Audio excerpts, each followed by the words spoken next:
Hello बच्चों, मैं हूं सारांश गुप्ता और आपका बहुत स्वागत है यार NCERT physics class 11th chapter number 1 physical world में। यार ये आपका पहला चैप्टर है और हम इस एनसीईआरटी किताब की आज इस चैप्टर में बात करने वाले हैं। इस वीडियो में मैं पूरा चैप्टर नंबर 1 आपको पढ़ा दूंगा और इसमें क्या इंपॉर्टेंट है क्या नहीं है, क्या आपको छोड़ना है अभी के लिए, क्या आपको अभी समझ में नहीं आएगा, क्या चीज इंपॉर्टेंट है, वो सारी चीजें मैं इसमें आपको बताऊंगा। यार तो आपको क्या करना है, एनसीईआरटी किताब अगर आपने खरीद ली हो तो साथ में लेके बैठना है, ठीक है, और अंडरलाइन करते हुए चलना है। जो इंपॉर्टेंट पॉइंट्स और जो क्रॉस वाले हैं उनको आपको ध्यान देने की जरूरत नहीं है। मैं आपको बड़े प्यार से दीवाना बनाते हुए पूरा चैप्टर इसी भाषा में जैसे बोल रहा हूं वैसे समझाऊंगा। इसमें काफी सारी इंटरेस्टिंग चीजें हमारे पास हैं जिसको हम समझते चलेंगे बच्चों, ठीक है ना। तो यार जो मैं बताता जाऊं नोट भी करते जाना, वो क्या क्या इसमें इंपॉर्टेंट है क्या नहीं है। अब यार जनरली क्या होता है यार, देखो मतलब अभी हम यार क्लास 10th से 11th में आए हैं, जब ये पहला चैप्टर पढ़ रहे हैं हम अभी, है ना। यार क्लास 10th की एनसीईआरटी होती थी यार, उसमें कलरफुल फोटोज हैं, बड़े आराम से प्रेम से चीजें समझाई हुई हैं।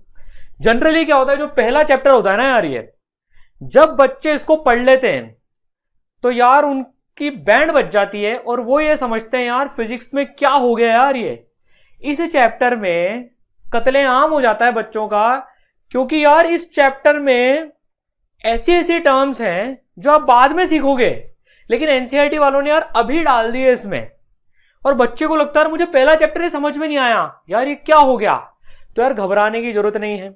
इस चैप्टर में होता क्या है, आप जो 2 साल में पढ़ोगे ना उसके बारे में पूरा अभी बता दिया गया है कि यार ये आप करोगे, फिजिक्स क्या है कैसा है, और बड़ी कठिन अंग्रेजी में, इंग्लिश भी टफ है यार। मतलब एनसीईआरटी बहुत अच्छी किताब है, लेकिन गाइज मतलब यार एनसीईआरटी वालों को मैं सॉरी बोलूंगा यार भाई, पहला चैप्टर यार बच्चा फिजिक्स से समझ लेता है, रटने वाली चीजें हैं, आगे चीजें आएंगी यार, थोड़ा सा आराम से समझाओ यार। मतलब दीवाना बनाना है बच्चे को, वो यार अभी अभी जस्ट 11th में आया है, नई एक्सपेक्टेशन लेकिन नई दुनिया में आया है अभी। यार ये बिल्कुल वैसी बात हो गई जो मैं अक्सर बोलता हूँ यार, मतलब कई बार ऐसा हो जाता है। छोटा बच्चा यार, अभी हम वो जो ऊपर जो सफेद सफेद दिखता है, छोटा बच्चा जब शुरू में पूछता है अपने पापा से या किसी से वो क्या है, तो उसको क्या बोलते हैं, वो चन्ना मामा है। अगर मान लो धीरे धीरे उसको पता पड़ जाता है वो क्या है ना। अब अगर मान लो बचपन में किसी ने उस बच्चे को बोल जाता है, बच्चे ने पूछा पापा ये क्या है, पापा ने बोला बेटा it's a spherical body which do not have its own light and it reflect light of some other thing and we see it white। छोटा बच्चा बोलेगा यार ये क्या हो रहा है ये। सेम इस चैप्टर के साथ में होता है बच्चों। यार हम जब पढ़ते हैं ना खतरनाक खतरनाक चीजें, वर्ड इसमें खतरनाक खतरनाक आगे आते जाते हैं, मतलब यार ये समझ में नहीं आता हो क्या रहा है। यूनिफिकेशन, रिडक्शनिज्म, वो मतलब धांधू धांधू धांधू मच जाती है। तो यार आपको टेंशन लेने की जरूरत नहीं है, मैं यार ये चैप्टर इस तरह से आपको पढ़ाऊंगा यार, आपको फिजिक्स से प्यार होएगा, घबराने की जरूरत नहीं है यार, सारा एक साथ पता करने की जरूरत नहीं है। चैप्टर इंट्रोडक्शन है। देखो यार एक अच्छी बात क्या है, मोस्ट ऑफ द स्कूल वाले यार इस चैप्टर में से कुछ भी नहीं पूछते हैं, लेकिन फिर भी फिजिक्स का दीवाना बनने के लिए चैप्टर बहुत जरूरी है। अगर मैं समराइज करूं ना तो यार ये चैप्टर बिल्कुल वैसा है, गीता होती है ना, गीता की तरह से है। गीता सार जो है ना, वो संस्कृत में जो लिखी हुई है बहुत बढ़िया चीज, लेकिन अगर समझ ही नहीं आया तो क्या फायदा। तो आसान भाषा में इसको अपन समझेंगे। आप एनसीईआरटी लेके बैठना और फिजिक्स से मोहब्बत करेंगे। और कोई बच्चा इस चैप्टर को जब अगर खुद से उसने पढ़ा और समझ में नहीं आया तो यार ये बिल्कुल मत समझना फिजिक्स रटने का सब्जेक्ट है, फिजिक्स में मेरा कोई इंटरेस्ट नहीं है। यार मैं इसी चीज को चैलेंज करता हूं यार, फिजिक्स वो है जो आपको दीवाना बना दे, आप मोहब्बत करने लग जाओ फिजिक्स से। ये मेरी जिम्मेदारी आपको मोहब्बत करवाना। पूरा चैप्टर लाइन बाय लाइन पढ़ेंगे, मस्ती से पढ़ेंगे एकदम, ठीक है। Get started. एनसीईआरटी मैं भी साथ में हूं, मैंने अपने भी नोट्स इसमें सारे बना रखे हैं, वो मैं आपको मार कराता जाऊंगा, आपको क्या ध्यान रखना है क्या नहीं रखना है, और पैराग्राफ बाय पैराग्राफ आपको समझाता जाऊंगा बच्चों इसमें कि यार इसमें बात क्या कही है आसान भाषा में, ठीक है। चलो फटाफट से इस चैप्टर को खत्म कर लेंगे। एंड तक वीडियो देखना, छोड़ना मत बीच में, और अंडरलाइन करना स्टार्ट कर देना जो जो मैं करूं, ठीक है। यार ये जो क्रॉस लग रहा है ना, वो मतलब यार काम की चीज नहीं है अभी हमारे, मोटा मोटा समझा दूंगा। देखो आप इस चैप्टर को पढ़ लेना, कोई दिक्कत नहीं है, लेकिन इससे इन्फ्रेंस मत निकालना कि यार फिजिक्स ऐसा सब्जेक्ट है यार जो ऐसा है। नहीं भैया, फिजिक्स बहुत खूबसूरत है, दीवाना बना देगी फिजिक्स, गारंटीड है ये। चलो स्टार्ट करते हैं, एकदम जोश के साथ में हिम्मत करके स्टार्ट करते हैं फिजिकल वर्ल्ड को। चलो भाई बहुत बढ़िया। व्हाट इज फिजिक्स, सबसे बड़ा क्वेश्चन, व्हाट इज फिजिक्स। तो यार ह्यूमंस हैव बीन क्यूरियस, ठीक है, world around us, very good very good very good. Now science word, काम की चीज क्या है यार, ठीक है इसमें बता रखा है यार, हम वंडर करते हैं चीजों को देखकर कैसे हुआ क्या हुआ, एब्सोल्युटली राइट। इंपॉर्टेंट चीज साइंस क्या है, साइंस यार साइंटिया से आया है जिसका मतलब है टू नो, संस्कृत का वर्ड है विज्ञान, ठीक है ना। चलो भाई बहुत बढ़िया। फिर साइंटिफिक मेथड की बात करिए यहां पर यार, साइंटिफिक मेथड की बात करिए। Science is a systematic attempt to understand natural phenomena in as much detail and depth as possible and use the knowledge so can to predict modify and control phenomena. भाई साहब ये तो वही बात होगी, अगर आपने 3 इडियट्स मूवी देखी है, books are bounded jacketed thing something touch sense फलाना ढिमाका। भैया आसान भाषा में समझा दो, क्यों थक रहे हो। आगे भी बिल्कुल ऐसे ही करा है। देखो साइंस यार भाई जो डेफिनेशन दी है ना, मतलब सही है, लेकिन यार स्पेकुलेशन एंड कंजेक्चर, भाई साहब सेकंड पेज हुआ है एनसीईआरटी का भी यार। अच्छा ये जो मैंने बीच में डाले ना, ये मैंने खुद ने पेजेस इंसर्ट करे हैं जिसमें आपको लिखा हुआ मिलेगा ना, ई सरल है तो सब सरल है, वो हमने पेजेस इंसर्ट करे आपको समझाने के लिए, ठीक है ना। अब क्या होता है साहब, बच्चा यहां तक पहुंचा, उसने पढ़ाई करी यार, ये स्पेकुलेशन कंजेक्चर शहीद हो गए 50% दो, philosophical debate about the nature and method of science that we need not discuss here, तो भैया बता क्यों रहे हो यार, ठीक है ना। फिर यहां पर आता है कि interplay of theory and observation, progress of science, ever dynamic, no final theory in science. रुक जाओ भाई साहब, आराम से समझते हैं साइंस क्या। अब देखो मैं समझाता हूं आपको साइंस क्या है और फिजिक्स का डेवलपमेंट कैसे हुआ, फिजिक्स क्या है और फिजिक्स का डेवलपमेंट कैसे हुआ, फिर आपको सारी चीज समझ में आएगी यार। ध्यान से समझना। देखो अब दीवाना बनने की स्टार्टिंग आपकी हो चुकी है यार। जब सबसे पहला इंसान यार धरती पे आया होगा तो यार ऑब्वियसली उसको किसी ने फिजिक्स की किताब लेके तो नहीं भेजा होगा, भाई साहब ऐसा होगा कि यार देखिए मून है, अर्थ है, एप्पल गिराएंगे तो नीचे गिरेगा, लाइट ऐसे होती है, लाइट होती है, यार उसको कुछ नहीं पता था। जस्ट उसके सामने एक चीज थी, उसको कुछ चीजें होती हुई दिख रही थी, अब उसको उन चीजों को समझना था यार, हो क्या रहा है भाई, चल क्या रहा है। जैसे आपके साथ होता है ना चैप्टर पढ़ के भाई चल क्या रहा है, वैसे लोगों के साथ शुरू में होता होगा जब लोगों को पता नहीं होता होगा यार। एप्पल गिरा, आधे लोग तो यार ठीक है एप्पल गिरता है, सबको मान लेते थे यार एप्पल गिरता है, ठीक है। किसी एक के दिमाग में क्लिक हुआ यार एप्पल क्यों गिरता है, थोड़ी रिसर्च करी और फिर कुछ रूल बना दिए। तो यार अब ध्यान से सुनना, देखो मजा आने वाला है यार। सपोज करो, अब देखो साइंस का डेवलपमेंट कैसे हो रहा हम ऐसे समझते हैं, ये सबको दिख रहा है क्रिकेट नाम का मैच चल रहा है ना। अब यार अज्यूम करना, हमें नहीं पता यार ये क्रिकेट का मैच है, अज्यूम करो एक बार को हम पहले आदमी हैं, दूसरे प्लेनेट से आए मान लो हम, और हम धरती पर इसको ऑब्जर्व कर रहे हैं। पर कंडीशन क्या है, हम सिर्फ देख सकते हैं, इनमें से किसी से कुछ पूछ नहीं सकते और ना इनको कुछ बोल सकते हैं, ये जो खेल रहे हैं ना उनको। और हम हमारी अलग दुनिया से इस धरती पर आए हैं और ये भाई साहब आईपीएल वाईपीएल जो भी चल रहा होगा चल रहा है यहाँ पर, ठीक है। अब हमने क्या सोचा, अब हम हमारी दुनिया के लोग बैठे हैं यहाँ पर और इसको देख रहे हैं। अब हमें इसके रूल्स पता करने हैं यार, इसके रूल्स क्या है इस गेम के, बिना इनसे पूछे, जस्ट बेस्ड ऑन ऑब्जर्वेशन, ठीक है ना। अब देखो मजा आने वाला है।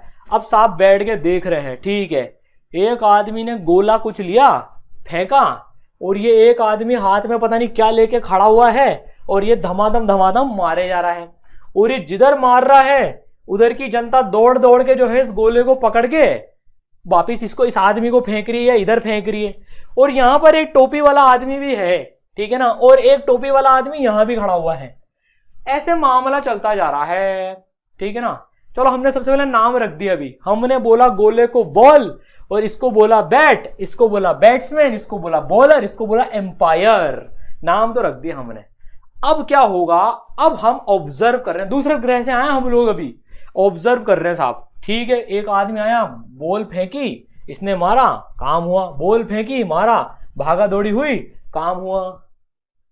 अब ये चलता जा रहा है, ठीक है ना। तो यार एक आदमी ने देखा, यार मैंने एक चीज ऑब्जर्व करी, जो दूसरे ग्रह से आए, मैंने एक चीज ऑब्जर्व करी, क्या कि यार ये एक आदमी बॉल फेंकता है और ये दूसरा आदमी मारता है। तो भाई साहब लोगों ने कहा हाँ यार ये ऑब्जर्वेशन तो सही है।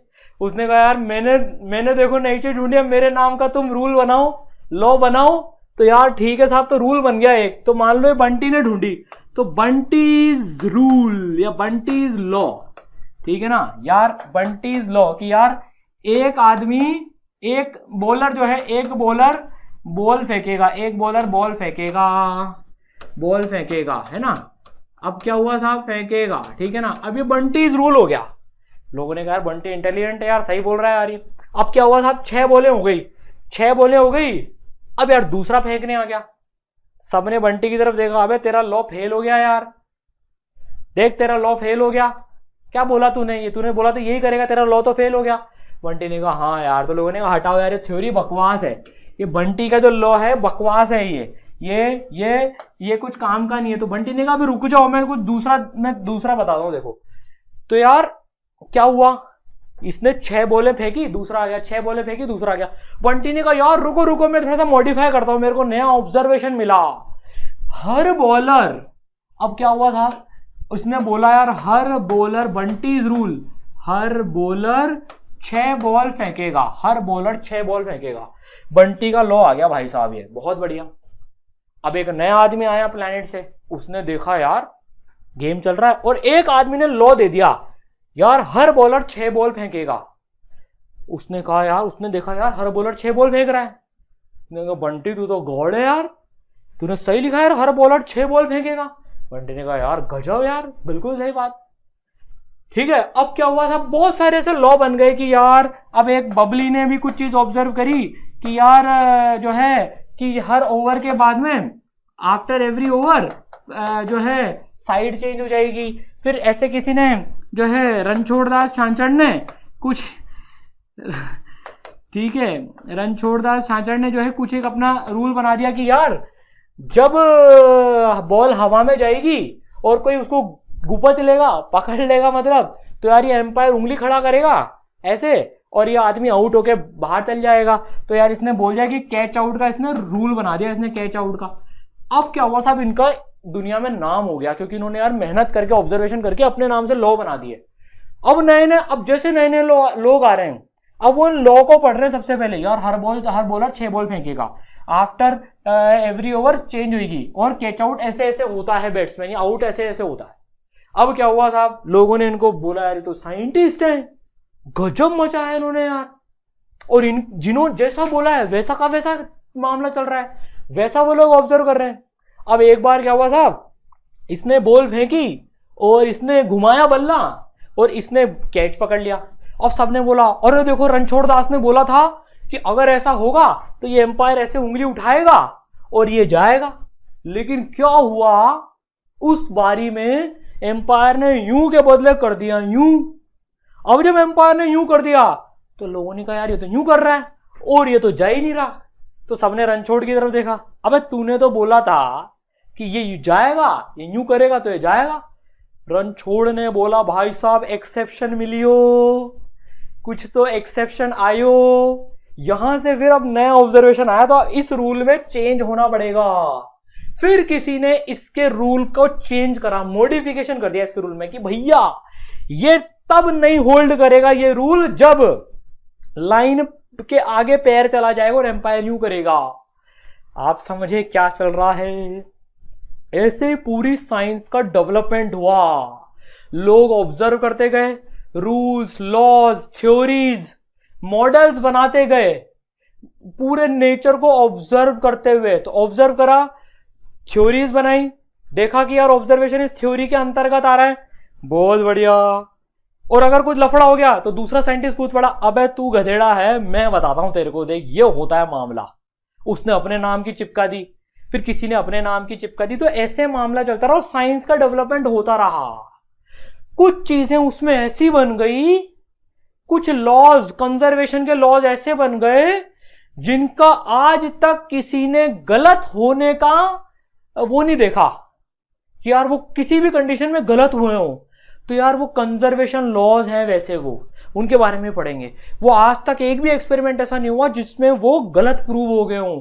एक भी चीज मिल गई ना, एक भी इंसिडेंस मिल गया, जैसे law of conservation of energy या मास बोल लो या मोमेंटम बोल लो, law of conservation of momentum आज तक नहीं मिला जिसमें वो फेल हो रहा है, मान लो, तो यार वो अभी तक होल्ड करता है। समझ में आया। अब हम फिजिक्स की डेफिनेशन दे सकते हैं, study of nature and its laws. और साइंस की भी हमको बात समझ में आ जाएगी। अब देखो साइंस की डेफिनेशन वापस से पढ़ते हैं। अब आपको मोहब्बत होना चालू हो गई। अब ध्यान रखना, अब ध्यान से पढ़ना। देखो, science is a systematic attempt to understand natural phenomena in as much detail and depth as possible and use the knowledge so gained to predict, modify and control phenomena. Observe करो, रूल बनाओ और उससे predict करो कि ऐसा ही होगा और चीजों को कंट्रोल करो थोड़ा सा। समझ गए? तो ये साइंस की डेफिनेशन है। अब आपको टेंशन लेने की जरूरत नहीं है, ऐसे लॉ बनते गए तो 2-4 लॉ आप आपके नाम के भी चेप देना। कोई भी नई डिस्कवरी करो, कुछ भी करो, तो आपके नाम का भी रूल चिप जाएगा। यार इसमें पता है, जितनी आसान भाषा मैंने आपको समझा दिया ना यार, इसमें हजारों साल लग गए। मतलब इस डेवलपमेंट में लोग हजारों साल से ऊपर वाले के बनाए हुए इस खेल को, जो प्रकृति है हमारी, किसी ने बनाई है यार। कोई कहता है ऊपर वाले बनाई, कोई कहता है साइंस से बनी, जो भी हो, हम उसको ऑब्जर्व कर रहे हैं और चीजें डेवलप कर रहे हैं। That is science. और उसकी एक पार्ट है फिजिक्स, नेचर की स्टडी और उसके लॉस की स्टडी। ठीक है, समझ गए? तो चलो भैया, बहुत बढ़िया। अब ये कोई टेंशन नहीं, जरूरत नहीं, आप इनको क्रॉस कर दो यहां से आराम से। ये भी अंडरलाइन की जरूरत नहीं है। स्पेकुलेशन, कंजेक्चर सब बाद में देखेंगे, नो टेंशन। अभी ऑब्जर्वेशन बता रहे हैं।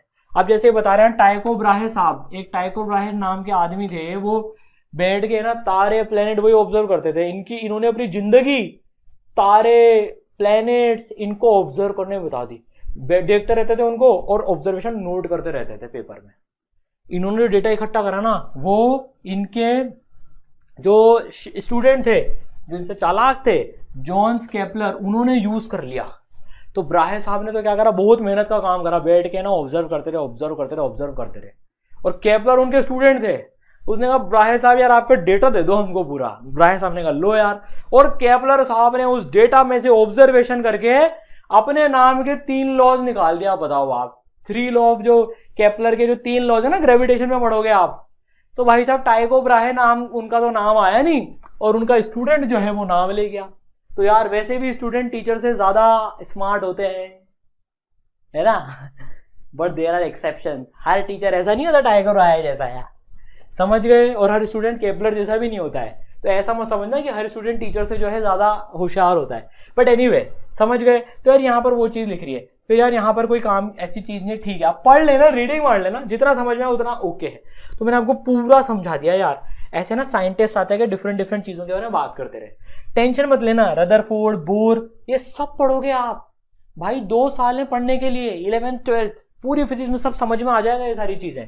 ठीक है, अब यार यहां पर बढ़ते हैं। अब फिजिक्स क्या है? फिजिक्स है लैटिन वर्ड से आया, ओ सॉरी ग्रीक वर्ड से आया है। कहां से आया? वर्ड मीनिंग नेचर है ना, ग्रीक में नेचर फिजिक्स। ठीक है, संस्कृत में भौतिकी बोलते हैं, जिसका मतलब है स्टडी ऑफ फिजिकल वर्ल्ड। ठीक है, physics is as study of basic laws of nature and their manifestation in different natural phenomena. अब तो समझ में आ ही गया ये। ठीक है, इसके आगे अब इन्होंने क्या करा है यार, अब ये 2 चीजें हैं, घबराने की जरूरत नहीं है। यहां आते ही बच्चा ढेर हो जाता है जब सिंपल पढ़ता है। सर ये फिजिक्स पूरी बता दी, यहां तक पूरा समझ गए। यूनिफिकेशन और रिडक्शन, ये 2 चीजें क्या होती है, नहीं भी समझोगे तो टेंशन मत लेना, ये यूज होती जाती है। पर थोड़ा मोटा मोटा आपको पार्ट समझा देता हूं इसका। तो यार फिजिक्स में क्या होता है ना, 2 प्रिंसिपल यूज करते हैं। देखो, एक यूनिफिकेशन और एक रिडक्शन। तो यूनिफिकेशन में क्या होता है कि यार जैसे आपको ना, जैसे देखो, जैसे न्यूटन साहब ने करा, एप्पल गिरा है ना, उन्होंने कहा फोर्स ऑफ ग्रेविटी। ठीक है, फिर पहले माना जाता था यार कि अर्थ और मून के बीच में जो फोर्स है वो कोई अलग फोर्स है, एप्पल को जो अर्थ पे गिरा रही है वो कोई अलग फोर्स है। न्यूटन साहब ने कहा नहीं नहीं नहीं नहीं, no, these 2 are same forces, ये दोनों सेम फोर्सेस हैं। तो उन्होंने यूनिफाई कर दिया, एकीकरण कर दिया। उन्होंने बोला यार भाई ये दोनों नहीं है, इनफैक्ट अर्थ और मार्स के बीच में, अर्थ और सन के बीच में, अर्थ और मून के बीच में, एप्पल और अर्थ के बीच में, एप्पल और एप्पल के बीच में एक ही फोर्स है, वो है ग्रेविटेशन। तो उन्होंने जो डिफरेंट मानी जाती है उनको एक करके बोला नहीं भाई ग्रेविटेशन ही है। तो दैट इज यूनिफिकेशन। समझ गए यूनिफिकेशन का मतलब क्या होता है? अब दूसरी चीज, इसका अपोजिट बोल लो यार आप। अपोजिट नहीं बोलूंगा मैं, अलग चीज है वैसे वो, अपोजिट वर्ड सही नहीं होगा। रिडक्शनिज्म। रिडक्शनिज्म का मतलब क्या होता है यार, कोई बड़े सिस्टम को आप समझ रहे हो ना, सर थर्मोडायनामिक्स टर्म आ गया, अबे अब ये क्या है थर्मोडायनामिक्स? अबे 11th में पूरा पढ़ोगे थर्मोडायनामिक्स, टेंशन लेने की जरूरत नहीं है। केमिस्ट्री में 12th में पढ़ोगे, अभी चिंता मत करो। अभी से चिंता पाल रहे हैं यार, जब जो है बुढ़ापा आ जाएगा उसके बाद में जो है हम हमारा रिटायरमेंट कैसे बिताएंगे। अबे पहले 11वीं और 12वीं तो पढ़ ले, फिर बुढ़ापे की सोचना। और ये एनसीईआरटी वाले भी बुढ़ापे की सोचा रहे हैं अभी से, चिंता मत करो, ये पूरी जीवन का आपको सार बता रहे हैं। भाई पढ़ाई करो तब ये, फिर नौकरी करो तब ये, शादी करो तब ये, फिर उसके बाद में बुढ़ापे में ये, फिर ये समझ लो बस एक बार, ठीक है। रिडक्शनिज्म क्या होता है यार, बड़े सिस्टम को हम छोटे छोटे पार्ट में तोड़ के समझें, उसके छोटे पार्टिकल्स के फॉर्मेट में, तो छोटा करते जा रहे हैं, छोटा करते जा रहे हैं, छोटा करते जा रहे हैं। जैसे एक बड़ा सिस्टम है, इस कमरे में यार एयर है, अब एयर का टेम्परेचर कितना है, इसको अगर मैं एयर के जो काइनेटिक एनर्जी है मॉलिक्यूल की, उसका जो मॉलिक्यूल है, मैं उसको देखकर अगर टेम्परेचर बता पा रहा हूं, तो देखो मैंने मॉलिक्यूल के लेवल पे जाके बड़ी प्रॉपर्टीज बता दी। So that is reductionism. मैं एकदम छोटे लेवल पे चल गया, मॉलिक्यूल लेवल पे चल गया मैं यहां पर, समझ गया, दैट इज रिडक्शनिज्म। अब भाई साहब scope and excitement of physics, तो आपने पहले एक्साइटमेंट की तो वैसे ही बैंड बजा दी एनसीईआरटी वालों यार, बढ़िया किताब है एनसीईआरटी, लेकिन यार अभी सही समय पर सही चीज बताओ भाई। देखो अब ये दो टर्म आते हैं यहाँ पर, रटना नहीं है कुछ भी, मैं फिर बोल रहा हूँ कुछ भी नहीं रटना है फिजिक्स में यार। तो स्कोप बहुत तगड़ा है फिजिक्स का, हमको पता है ना, एक्साइटमेंट भी बहुत है। Basically there are two domains of interest, macroscopic और माइक्रोस्कोपिक। ये दो टर्म्स हैं, मैक्रो और माइक्रो। मैक्रो और माइक्रो, यार मैक्रो मतलब बड़ा, माइक्रो मतलब छोटा। अभी के लिए इतना मान लो, आगे बढ़ते हैं यहाँ पर, टेंशन मत लो इसका। मैक्रोस्कोपिक डोमेन में लेबोरेटरी में, एस्ट्रोनॉमिकल स्केल पे, तारे सितारों के लेवल पे जो बातें होती है, बड़ी बातें जो होती है बड़ी बातों का मतलब है कि बड़े लेवल पे जो बातें होती है बड़े ऑब्जेक्ट्स के साथ में, वो मैक्रोस्कोपिक हो गया। और जो छोटे स्कोप में होती है, अगर हम छोटे स्कोप की बात करें तो देखो, छोटे स्कोप की अगर हम बात करें, माइक्रोस्कोपिक की बात करें, मॉलिक्यूल लेवल और उसकी बात करें, तो देखो माइक्रोस्कोपिक होता है deals with constituent structure of matter at minute scales of atom and nuclei. तो अगर मैं छोटू एटम, उसके अंदर न्यूक्लियस, इस लेवल पे बात करूं तो मैं माइक्रोस्कोपिक लेवल की बात करूं। और अगर मैं बड़े लेवल पे बात करूं, अर्थ सन मून, ऐसे बड़े लेवल पे बात करूं, सो दैट इज मैक्रोस्कोपिक। बड़े मोटे मोटे तौर पे समझ लो यार अभी चीजों को, ठीक है। अब यार आपको ये, अभी क्लासिकल फिजिक्स आ गया भाई साहब, mechanics, electrodynamics, optics, thermodynamics, band बज गई बच्चे की। इसको आप टेंशन मत लो, इसको छोड़ दो, रीडिंग मार लेना बस एक अंग्रेजी की किताब समझ के या जर्मन समझ के, जो आपको कुछ समझ में नहीं आ रहा, लेकिन आप जस्ट इसमें आगे बस नाम वाम देखते, जो एम्पेयर, फेरेडे, मैक्सवेल, इन सब से हम मुक्का लात करेंगे जब हम बड़े हो जाएंगे, लेकिन अभी हम इसको क्रॉस लगाएंगे, अभी टेंशन लेने की जरूरत नहीं है, ठीक है। आगे बढ़ते हैं, मैक्रोस्कोपिक पढ़ लिया, माइक्रोस्कोपिक समझ लिया, ठीक है। ये एक्सपेरिमेंट रदरफोर्ड एक्सपेरिमेंट है, बाद में आएगा ये अल्फा पार्टिकल, जब एटम वेटम में, जब इसमें अल्फा पार्टिकल्स की स्कैटरिंग जो है, ये एक्सपेरिमेंट बाद में समझेंगे, इसको भी छोड़ो अभी, ठीक है। Overall the edifice of physics is beautiful and imposing and you will appreciate it more as you pursue the subject. NCERT खुद बोल रहे हैं, जैसे जैसे तुम आगे बढ़ोगे यू विल अप्रिशिएट मोर। अभी तो बैंड बजा दी ना आपने पर हमारी, कोई बात नहीं, बचा लेंगे आपको, चिंता मत करो, ठीक है। ये हो गया यार, ये भी छोड़ो। ये बोल रहा है यार फिजिक्स का स्कोप बहुत तगड़ा है, 10 की पावर 55 kg तक के ऑब्जेक्ट से लेकर 10 की पावर -30 के ऑब्जेक्ट तक हम डील करते हैं। Awesome, very good, keep it up. लेकिन अभी नहीं, ठीक है, आगे बढ़ो, ठीक है, ठीक है। अब physics in exciting in many ways, yes we know, ठीक है, अप टू सम पीपल। अब यार इसमें जो है ना, इसमें फिर बोलूंगा मैं आपको, यहां से लेकर यहां तक के आपकी दिमाग पे जोर डालने की जरूरत नहीं है, जनरल बात ही करी हुई है ना। फिर ये बोल रहे हैं यार, what lies behind this phenomena, progress of physics last few centuries, ठीक है। आगे बढ़ते जाओ, ठीक है, आगे बढ़ते जाओ, आगे बढ़ते जाओ, रीडिंग कर लो इस सेक्शन की पूरी, जितना समझ में है ओके, एल्स छोड़ दो, ठीक है। काम की बात अभी आगे आने वाली है। यहां पर यार ये वही बोल रहे हैं कि यार चंदा मामा को शुरू में चंदा मामा बोलो, बाद में समझाओ बच्चे को कि यार वो चंदा मामा नहीं, वो अंधा मामा है जिसकी खुद की लाइट नहीं है, ठीक है।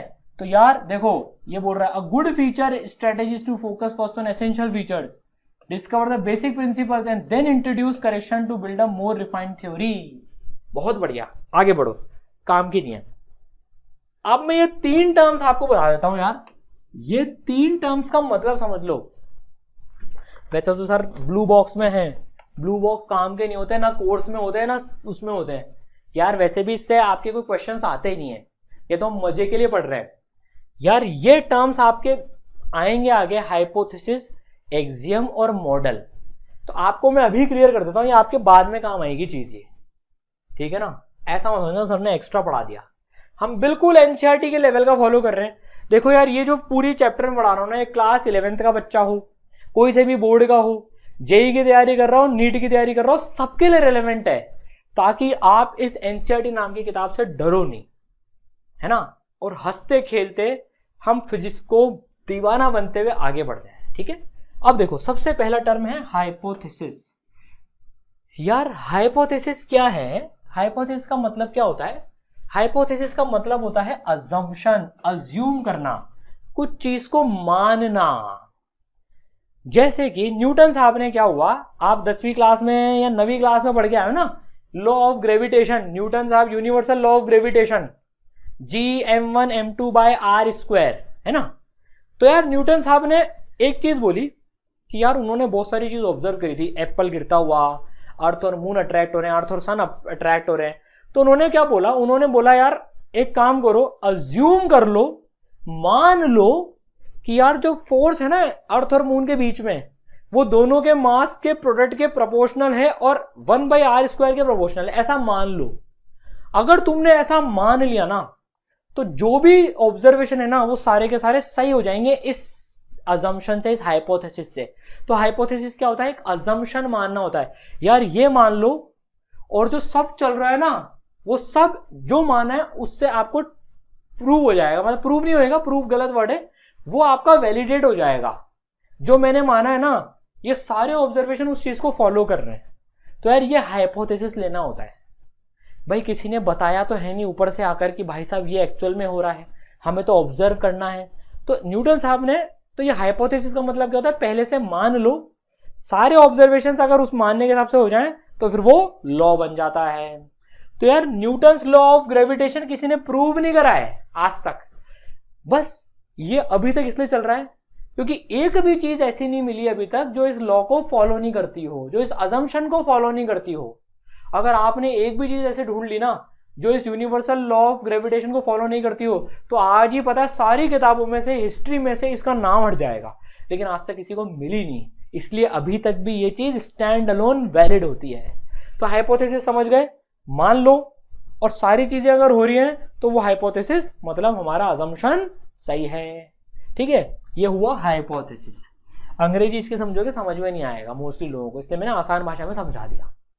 अब आता है दूसरा एक्सियम। एक्सियम होता है यार सेल्फ एविडेंट ट्रुथ, जिसको सब लोग मानते हैं और जिसको लेकर हम शुरुआत करते हैं। जैसे कि एक एक्सियम का एग्जांपल देता हूं, जैसे एक्सियम का एग्जांपल एक मैं देता हूं, जैसे यार 2 + 2 = 4। यार आपने शुरुआत करी किसी चीज को करने के लिए, 2 + 2 = 4, यार इसमें किसी को कोई आपत्ति नहीं है, ठीक है, 2 + 2 = 4 होता है। जैसे दूसरा exam, a + b = b + a, है ना। ये सेल्फ एविडेंट ट्रूथ है, इसको लेके मैंने कोई सी चीज प्रूव कर दी तो यार वो भी सही है क्योंकि ये सही है। तो एक्सियम होता है सेल्फ एविडेंट ट्रूथ, ठीक है। अब तीसरी चीज मॉडल। हाइपोथेसिस समझ में आया, एक्सियम समझ में आया। अब मॉडल क्या होता है?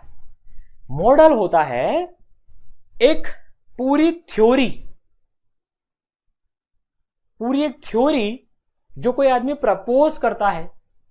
नालायकों, प्रपोज से गलत मत समझना शब्द ये, ठीक है ना। अभी नई नई एज है, नई नई एज मतलब यंग एज है, तो प्रपोजल में एक ही चीज दिमाग में घूमती है, वो नहीं समझना है। किसी आदमी ने एक मॉडल प्रपोज करा, मॉडल में कैसे समझाऊं आपको, किसी ने सेट ऑफ इंस्ट्रक्शंस प्रपोज करे कि यार ऐसा ऐसा और ऐसा ऐसा ऐसा मैं थ्योरी प्रपोज कर रहा हूं, देखना अगर मेरी थ्योरी तुम सही मान लो ना तो सारी चीजें मैं एक्सप्लेन कर दूंगा। मतलब ये हाइपोथेसिस से थोड़ा सा मिलता जुलता है, पर मॉडल में पूरी एक मॉडलिंग होती है, एक रूल नहीं होता, एक मॉडलिंग होती है। जैसे बोर साहब ने एक मॉडल प्रपोज करा था, किसी को समझ में नहीं आ रहा था यार एटम में होता क्या है, इलेक्ट्रॉन कहां होते हैं, वो कहां होते हैं। तो बोर साहब ने कहा यार एक मैं मॉडल देता हूं कि यार एक न्यूक्लियस होता है, उसके अंदर न्यूट्रॉन और प्रोटॉन होते हैं और इलेक्ट्रॉन उसके बाहर डिफरेंट डिफरेंट एनर्जी लेवल में घूमते हैं। ये मैं मॉडल प्रपोज कर रहा हूं और देखो जो भी ऑब्जर्वेशन हो रहे हैं मेरे मॉडल के हिसाब से हो रहे हैं। अब इस मॉडल में कुछ गलतियां भी थी और कुछ सही बातें भी थी। तो बोर मॉडल में कुछ गलतियां भी थी जिसको आगे आने वाले लोगों ने सही करा, और कुछ सही बातें भी थी जो इस मॉडल से कुछ बातें प्रूव हो रही थी और कुछ नहीं हो रही थी। So this is model. ठीक है, समझ गए? चलो आगे बढ़ते हैं। बहुत बढ़िया, मजा आ गया। अब फिजिक्स टेक्नोलॉजी एंड सोसाइटी, यार इसकी रीडिंग मार लेना, ये मैं नहीं ले रहा हूँ यार, ठीक है ना, ये बहुत जनरलाइज है यार। हमको पता है टेक्नोलॉजी का रोल सोसाइटी में क्या है और हम सोसाइटी को और बेटर बनाएंगे टेक्नोलॉजी से। ऐसा नहीं मोबाइल दिन भर देखते हुए बोलेंगे सर हम टेक्नोलॉजी का यूज कर रहे हैं और सोसाइटी को इंप्रूव कर रहे हैं। अबे काम की चीजों के लिए मोबाइल यूज करना है, टाइम पास के लिए नहीं करना है किसी को भी, ठीक है ना। चलो तो यार ये यहाँ से मैं छोड़ रहा हूँ, इसको पढ़ लेना यार इसमें, ठीक है ना। ये टेबल की बात भी बताता हूँ यार, टेबल का रट्टा नहीं मारना है, टेबल का रट्टा नहीं मारना है, सब आप पढ़ चुके हो। इस टेबल का रट्टा नहीं मारना है। साहब रटने बैठ गए, आर्किमिडीज साहब principle of buoyancy, principle of the lever. Sir lever क्या है? फीवर तो सुना है, लीवर नहीं सुना। अच्छा ग्रीस, आर्किमिडीज साहब ग्रीस, आर्किमिडीज साहब ग्रीस, आर्किमिडीज साहब ग्रीस। ओ वो Galileo Italy, law of inertia. अबे इनर्शिया क्या है? रट ले। अबे रटना नहीं है, कोई टेंशन मत ले, इसको छोड़ दे अभी बेटा, ये सब बाद में आएंगे। ये गैलीलियो भाई साहब आएंगे बाद में, इनर्शिया आएगा बाद में, ठीक है। ये हाइगन साहब आएंगे, न्यूटन साहब तो बहुत बार आएंगे, और फेराडे साहब भी दर्शन देंगे, और मैक्सवेल साहब बहुत गेस्ट अपीयरेंस मारेंगे, पर ये गजब के काम करे इन्होंने। फिर रुडोल्फ हार्ट साहब भी आएंगे, बोस साहब भी आएंगे, रोएंटन साहब कभी कभार शायद नाम सुनोगे, थॉमसन साहब आएंगे, क्यूरी साहब आएंगी, और आइंस्टीन साहब तो क्या कहना है इनका। तो इनसे मुलाकात होएगी हमारी आराम से, टेंशन नहीं है, ठीक है। आगे बढ़ो, रटना नहीं है किसी को भी ये चीज, ओके। चलो इसी तरह से यार ये भी नहीं रटना है किसी को भी, ठीक है। अब काम की चीज आती है इसमें, ठीक है। तो देखो मैंने आधा चैप्टर तो आपको फटाफट से निकाल के खत्म करवा दिया। अब एक काम की चीज आती है यार, फंडामेंटल फोर्सेज इन नेचर। ये थोड़ा सा समझ लेना, ठीक है। इसके बारे में बाद में पढ़ोगे आप, ये चैप्टर पूरा ऐसा ही है, पूरा इंट्रोडक्शन ही है बस, ठीक है। फंडामेंटल फोर्सेज इन नेचर, तो भाई लोगों ने बहुत सारी फोर्सेस ऑब्जर्व करी, tension force, spring force, nuclear force, gravitation force, दो चार्ज के बीच में फोर्स, मैग्नेट्स के बीच में फोर्स। बचपन में आपने फोर्स पढ़ा है ना, पुल और पुश, तो बहुत टाइप के पुल और पुश होते हैं, ठीक है ना।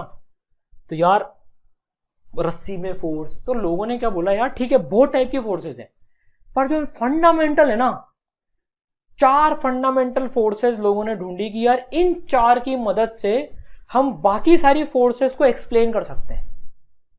ये फंडामेंटल है। जैसे मैं समझाता हूं आपको इसमें, मान लो आप रसोई घर में जाओ, अगर कोई गया नहीं हो ना अभी तक तो एक बार चल जाना रसोई में जहां से आप खाना खाते हो। रोटी बन रही है, पराठा बन रहा है, बिस्किट बन रहा है, फिर सब्जी बन रही है, सब्जी तो नहीं, सब्जी छोड़ो एक बार को, ठीक है ना। तो रोटी पराठा बिस्किट, ठीक है ना, ये 3 चीजें लेते हैं जैसे, है ना। अब इसका एक फंडामेंटल इंग्रेडिएंट क्या है, अब थोड़ा सा समझाने की कोशिश कर रहा हूं मैं आपको। जैसे आटा, आटे से भी फंडामेंटल यार गेहूं इनका जैसे फंडामेंटल इंग्रेडिएंट है जो सब जगह काम आ रहा है। इन तीनों चीजों को हम गेहूं की मदद से प्रोड्यूस कर सकते हैं, समझ गए आप। तो इसी तरह से क्या है, फोर्सेस जो है ना, स्प्रिंग की हो, टेंशन हो, लोगों ने कहा यार ये विस्कस फोर्स है, ये सारी फोर्सेस को 4 फोर्सेस की मदद से, 4 फोर्सेस का रूपांतरण है। ये 4 फोर्सेस है फंडामेंटल। तो कौन सी 4 फोर्सेस हैं? वो 4 फोर्सेस हैं जिसके इस टेबल को भी आग लगाओ, कोई टेंशन नहीं है, अभी इस इच्छा के लिए पढ़ लेना। 4 जो फोर्सेस हैं, ठीक है, 4 में चालू हो जाए। आइंस्टीन भाई साहब के बारे में तो पढ़ना ही है, मजेदार इनकी कहानी। सबसे पहले ग्रेविटेशनल फोर्स, ये जो आप 9th क्लास में पढ़ के आए हो ये वो ही है। तो पहले नंबर की होगी ग्रेविटेशनल फोर्स, जो कि 2 मासेस के बीच में होती है। दूसरी फोर्स है इलेक्ट्रोमैग्नेटिक फोर्स, ठीक है। इलेक्ट्रोमैग्नेटिक फोर्स होती है जो चार्ज पार्टिकल के बीच में जो होती है ना, जैसे यार पॉजिटिव रिपेल करते हैं, पॉजिटिव नेगेटिव अट्रैक्ट करते हैं, ये वो फोर्स होती है। ये ग्रेविटी से स्ट्रॉन्ग फोर्स होती है, ये ग्रेविटी से स्ट्रॉन्ग फोर्स होती है, ध्यान रखना। एक चीज ध्यान रखनी है अभी के लिए, ये ग्रेविटी से ये स्ट्रॉन्ग होती है। It is enormously strong compare to gravity, ये भी पढ़ोगे बाद में आप, ठीक है ना। अभी फ्रिक्शन, नॉर्मल सब इससे डिराइव होती है, ये मान के चलना आप। लेकिन अभी मैं पार्ट वो छोड़ रहा हूं, ठीक है ना। ग्रेविटी हमेशा अट्रैक्टिव होती है बाय, ये अट्रैक्टिव रिपल्सिव भी हो सकती है यार। ये सब चीज बाद में पढ़ोगे यार आप, 12th में पूरा एक चैप्टर है इसके ऊपर में, अभी टेंशन मत लो। दूसरी फोर्स इलेक्ट्रोमैग्नेटिक फोर्स। तो यार आप इसको काट सकते हो चाहे तो इस वाले पार्ट को, इसको भी आप पूरा अदर देन अंडरलाइन आप काट सकते हो यहां से लेकर यहां तक, ठीक है। इंटरेस्ट के लिए पढ़ लेना एक बार, बाकी टेंशन लेने की जरूरत नहीं है। तीसरी फोर्स होती है हमारी, तीसरी फोर्स होती है स्ट्रॉन्ग न्यूक्लियर फोर्स, और चौथी फोर्स होती है वीक न्यूक्लियर फोर्स। यार आप ये atom bomb, atomic reaction, nuclear reactor है ना, न्यूक्लियर बॉम्ब, ये सब में स्ट्रॉन्ग और वीक न्यूक्लियर फोर्सेस काम करती हैं, है ना। इसके ऊपर भी पूरा मॉडर्न फिजिक्स मिलेगा आपको, ठीक है। तो आगे बढ़ते हैं, बस इतना इसमें काफी है। चार में तो चार कौन सी हुई, gravitation, electromagnetic, strong nuclear force, weak nuclear force, ठीक है। चलो ऑसम मैक्स, ठीक है। और कोई चीज हमने छोड़ तो नहीं थी, बिल्कुल भी नहीं छोड़ी, ठीक है ना। अब यार ये यूनिफिकेशन ऑफ फोर्सेस, अब लोगों में यार चुल तो मस्ती है, उन्होंने कहा यार कहीं ग्रेविटी और इलेक्ट्रोमैग्नेटिक में कोई सिमिलैरिटी तो नहीं कहीं, यार ये दोनों ऐसा तो नहीं कि और फंडामेंटल कोई चीज मिल जाए तो इन दोनों को मिला के हम एक कर दें। पहले सबको मिला के चार तो ऑलरेडी कर चुके हो, अब साहब लोगों में चुल मची, और सबसे पहले चुल पता है किसमें मची, आप गेस कर सकते हो। सबसे पहली चुल मची हमारे आइंस्टीन भाई साहब ने। उन्होंने कहा यार लोगों ने चार बोली, मैं तो कुछ अलग करूंगा। उन्होंने देखा यार ग्रेविटी और इलेक्ट्रोमैग्नेटिक में वो सिमिलरिटीज हैं यार, जैसे मास के प्रोपोर्शनल है, 1/r² है। तो उन्होंने कहा यार कहीं ऐसा तो नहीं यार ये कि ये भी एक से बनी हो, हम चार सोच रहे हो तीन निकल जाए। तो उन्होंने खूब प्रयास करा भाई साहब, लेकिन ये सक्सीड नहीं हो पाया, ठीक है ना। बट फिजिसिस्ट तो भाई फिजिसिस्ट हैं, अभी तक इस यूनिफिकेशन के पीछे पड़े हुए हैं। कुछ कॉमन मिल जाए यार, ग्रेविटेशनल और इलेक्ट्रोमैग्नेटिक भी एक हो जाए तो बढ़िया है ना, तीन ही याद रखनी पड़ेंगे फिर। यार ये देखो बहुत डेप्थ में है ये चीज, मैं आपको हंसी मजाक में समझा रहा हूं अभी, ताकि यार आप डरो नहीं यार, क्योंकि यार एनसीईआरटी ने तो क्या सारा रायता एक जगह ढोल दिया, अब हमको मेहनत करनी पड़ रही है उसमें, लेकिन मोटा मोटा कंसेप्ट समझ में आया ना, ठीक है। चलो आगे बढ़ते हैं। यार यही मजा है फिजिक्स को अगर ढंग से पढ़े ना, मतलब यार इस चैप्टर का डर खत्म कर रहा हूं मैं आपका, इसको भी छोड़ो, कोई काम का नहीं है, सब बाद में आ जाएगा, है ना। पूरा नेचर ऑफ फिजिकल लॉज, यार नेचर ऑफ फिजिकल लॉज में भी आपको बस एक चीज, जो मैंने चीज बोली थी ना आपको, वो ध्यान रख लेना, बाकी कोई टेंशन की जरूरत नहीं है। लॉज जो होते हैं ना, जैसे मैंने बोला लॉज वो स्टेटमेंट होते हैं जो अभी प्रूव नहीं होते हैं वो, लेकिन उनको डिस्प्रूव करने वाला कोई भी चीज नहीं मिली अभी तक, इसलिए वो आज तक अड़े हुए हैं वो, ठीक है ना। जैसे देखो, a remarkable fact is that some special physical quantities remain constant in time, they are conserved quantities of nature. जैसे कई क्वांटिटीज कंजर्व्ड होती हैं, ठीक है ना, जैसे मैंने आपको बताया था एनर्जी, मास, मोमेंटम, ठीक है। तो यार इनका जो चीज है ना, मतलब हम इनको प्रूव नहीं कर सकते। 10वीं क्लास में जैसे ये एनसीईआरटी बोल रही है, 10वीं क्लास में आपने काइनेटिक प्लस पोटेंशियल एनर्जी को सम करके वो बता दिया कि देखो कांस्टेंट है, उससे प्रूव नहीं हुआ। आपने बोला है कि हाँ भाई ग्रेविटेशन के केस में भी ये चीज होल्ड करती है, तो आपने प्रूव नहीं करा, आपने ये बोला यार होल्ड करती है। अरे वो तो सबको पता है होल्ड करती है, तभी तो अभी तक टिका हुआ है लॉ, समझ गए। तो इसमें इतनी सी बात बोली हुई है नेचर ऑफ फिजिकल लॉज में, बाकी आपको टेंशन लेने की इसमें कोई जरूरत नहीं है, ठीक है। आगे बढ़े, चलो। तो यार ये पूरा जो पार्ट है ना, you can like just go through, और इसको जितना आपको समझ में आए उतना आप इसमें चलते जाओ, बाकी आपको इसमें यहां तक यू कैन लीव ऑल्सो, ठीक है ना। आराम से उसको बाद में भी पढ़ना। पता है मैं एक चीज रिकमेंड करूंगा, ये जो फर्स्ट चैप्टर है ना, जब आप 11th-12th की पूरी फिजिक्स पढ़ लोगे ना, उसके बाद आप इस चैप्टर को पढ़ना, तब आपको इसकी खूबसूरती समझ में आएगी रियल सेंस में, कि यार दिस इज अ वेरी खूबसूरत चैप्टर। क्या बात बोली है यार, ओ माय गॉड क्या बात बोली है, अभी समझ में नहीं आएगी वो। साहब मोक्ष की प्राप्ति ऐसे होती है यार, मैं पैदा हुआ हूं अभी भाई, काहे का मोक्ष लेकिन जब आप पूरी अपनी जीवन की वो साइकिल कर लो, अगर आपको जब पता और मोक्ष की प्राप्ति ओ माय गॉड ऐसे होती है, तो फील आ गई, ठीक है। ये रमन साहब यार एनसीईआरटी की मैं एक बात बहुत अच्छी बोलूंगा, इन्होंने बोस साहब के बारे में, भारत के साइंटिस्ट हैं, सीवी रमन साहब भारत के साइंटिस्ट हैं, इनके बारे में बताया यार, इनके बारे में पढ़ना यार, मतलब आज इस चैप्टर में मैं नहीं जा रहा हूं इनकी जीवन के ऊपर में, बहुत नहीं तो लंबा हो जाएगा चैप्टर ये, पर इनके बारे में पढ़ना। भारत ने भी यार बहुत मचाया है, सही बता रहा हूं। वो तो यार हम लोग आधे टाइम तो यार अंग्रेजों से लड़ने में और इधर उधर लड़ाई झगड़ों में ही उलझ गए, तो साइंस का डेवलपमेंट हो ही नहीं पाया। हमारी हिस्ट्री कहती है यार हम हमारे पर इतने आक्रमण हुए, हम लड़ने में रह गए। यार पहली चीज तो वही होगी ना, आक्रमण होगा तो लड़ेंगे ही सही। उसके बावजूद भी हमारे देश ने मैक्सिमम मतलब बहुत तरक्की करी साइंस में उस सर्कमस्टेंसेस के हिसाब से। हमें देखने में लगता है सारा साइंस विदेशों में डेवलप हुआ है क्या? नहीं भाई, वो लोग तो आराम से दूसरे देशों का पैसा लूट लूट के अपनी रिसर्च और उसमें डाल रहे थे।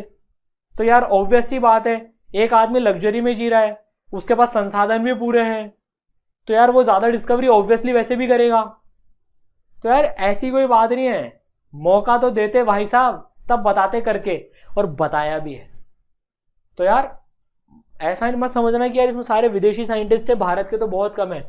नहीं यार ऐसा नहीं है, सब परिस्थिति उनके हिसाब से। लेकिन यार सीवी रमन साहब नोबेल प्राइज वाले आदमी भैया, फिजिक्स में मचाया इन्होंने। बोस साहब ने मचाया, बोसोन नाम के पार्टिकल, बोस साहब के जो सत्येंद्र बोस थे उनके नाम से ही रखा हुआ है वो। उन्होंने अपना रिसर्च पेपर, आप पढ़ोगे ना उनके ब्लू बॉक्स में सत्येंद्र जी के, उन्होंने अपना रिसर्च पेपर आइंस्टीन को भेजा था। आइंस्टीन साहब ने फटाफट से पकड़ लिया, अबे क्या गजब की चीज बताई इन्होंने यार।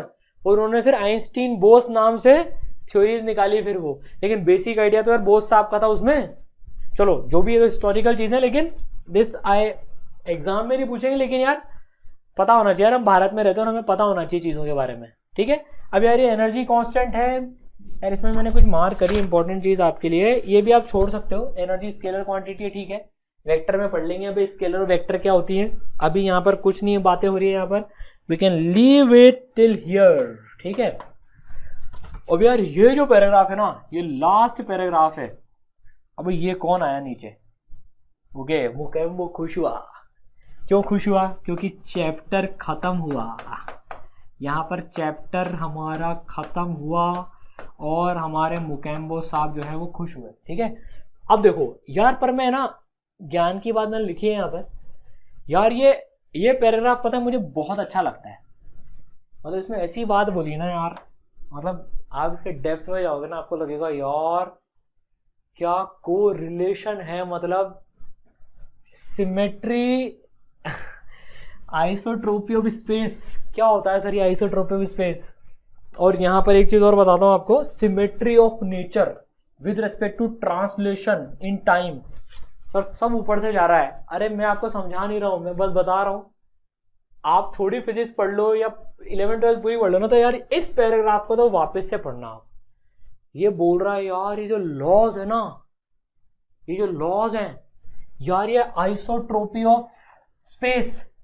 वहां आप देखो कि मतलब कोई डायरेक्शन स्पेस में प्रेफरेंस नहीं है, उससे फाइनली डिराइव होती है सारी चीजें, मतलब उससे रिलेटेड है सारी चीजें, है ना। Symmetry of nature with respect to translation in time. जो सिमेट्री है, मतलब जो सिमेट्री है ना, चलो ठीक है, मैं यहीं पर ही ड्रॉप करता हूं इसको यार। मतलब ये खतरनाक चीज है, ठीक है। तो कुल मिला के बात यह है यार, पहले चैप्टर में, पहला चैप्टर खत्म हो गया, इसके क्वेश्चन भी आप इंटरेस्ट के लिए पढ़ लेना। पहले चैप्टर से कोई इन्फ्लुएंस ड्रॉ नहीं करना, आपको फिजिक्स समझ में आ रही है कि नहीं आ रही। It was just an overview in tough language in NCERT, जो आपको आगे मिलने वाला है। मेजर चीजें समझने की यार, साइंस का डेवलपमेंट कैसे हुआ, वो क्रिकेट वाली बात याद रखना, कैसे क्रिकेट के गेम के रूल्स हमने निकाले हैं, और 4 फंडामेंटल फोर्सेस हैं, ये आपको ध्यान रखना है। That's all. और बाकी आपको इंटरेस्ट से जितना समझ में आए समझ लो, बिना टेंशन, ठीक है। चलो तो बच्चों, ये पहला चैप्टर हमने समझ लिया, ठीक है ना। आप यार ऐसे चैप्टर हम पूरे में एनसीईआरटी आपके पास में लाने की कोशिश कर रहा हूं। आप कमेंट में मुझे बताएंगे आपको कैसा लगा, क्या लगा। मैंने इसमें मार्किंग करा दी है, आप मार्क कर लेना जो इंपॉर्टेंट चीजें हैं, ठीक है। और चैनल को सब्सक्राइब जरूर कर लेना यार। हम कोशिश कर रहे हैं यार आपको पढ़ाई का दीवाना बना दें, मतलब यार वो हमारी कोशिश है, ठीक है। चलो ऑल दी बेस्ट, मचा देना है, फोड़ देना है, और दोस्तों के साथ भी शेयर करना है। Thank you so much.